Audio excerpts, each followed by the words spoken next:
আসসালামু আলাইকুম ফ্রেন্ডস, শাহনাজের কিচেনে আপনাদের সবাইকে স্বাগত জানাই।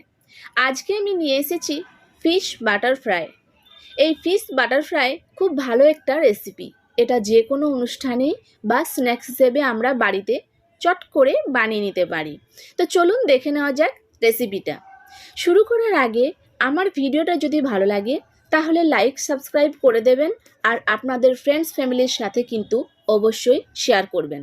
তো দেখে নেওয়া যাক রেসিপিটা। এখানে আমি ভেটকি মাছ নিয়েছি আর এরকম বড় বড় সাইজের ফিলে কাটিয়ে নিয়েছি। এবার এগুলোকে আমি ম্যারিনেট করব। তার জন্য এখানে দিয়ে দেবো 1 চামচ আদা রসুন বাটা, স্বাদ মতো লবণ ও 2 চামচ গোলমরিচের গুঁড়ো, আর দিয়ে দেবো 1 চামচ পাতিলেবুর রস। এবার এগুলোকে হালকা হাতে মিক্স করে নিতে হবে এবং আধ ঘন্টার জন্য রেখে দিতে হবে।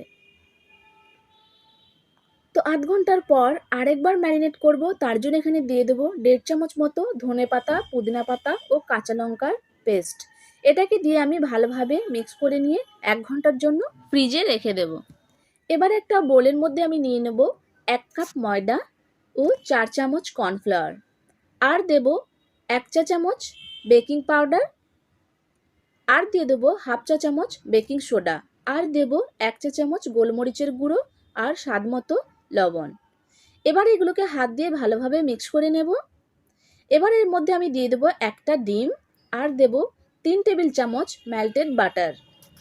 এবার আমি এর মধ্যে ঠান্ডা জল দিয়ে একটু একটু করে একটা স্মুথ ব্যাটার তৈরি করে নেব।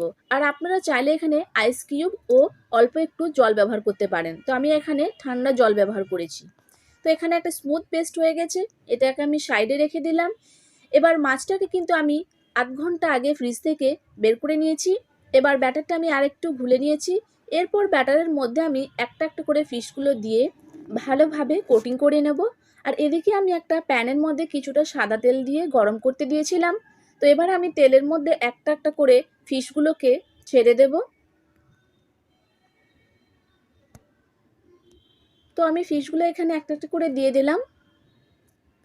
আর এটা কিন্তু মিডিয়াম ফ্লেমেই কুক করতে হবে, বেশি হাই করলে কিন্তু উপরটা পুড়ে যাবে আর ভিতরে কাঁচা থেকে যাবে। তো আমি এক পাশ উল্টে দিলাম।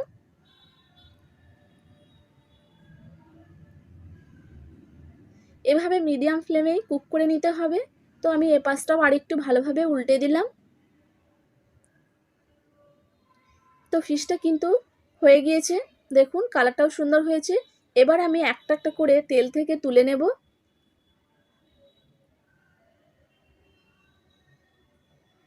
এবার আমি সমস্ত ফিশগুলো তুলে নিলাম। দেখুন আমি দেখিয়ে দিচ্ছি, খুব সুন্দরভাবে ফ্রাই হয়ে গিয়েছে। এবার আমি বাকি ফিশগুলো একইভাবে ফ্রাই করে নেব। তো সমস্ত ফিশগুলো আমার ফ্রাই হয়ে গিয়েছে। এবার আমি একটা প্লেটের মধ্যে সার্ভ করে নিচ্ছি। তো ফ্রেন্ডস, আজকের রেসিপিটা কেমন লেগেছে? যদি ভালো লাগে তাহলে অবশ্যই একটা লাইক কমেন্ট করে যাবেন এবং সাবস্ক্রাইব করে দেবেন। তো আজকের মতো এখানেই বিদায় নিচ্ছি। ফিরে আসবো পরের কোনো রেসিপি নিয়ে। ভালো থাকবেন, সুস্থ থাকবেন।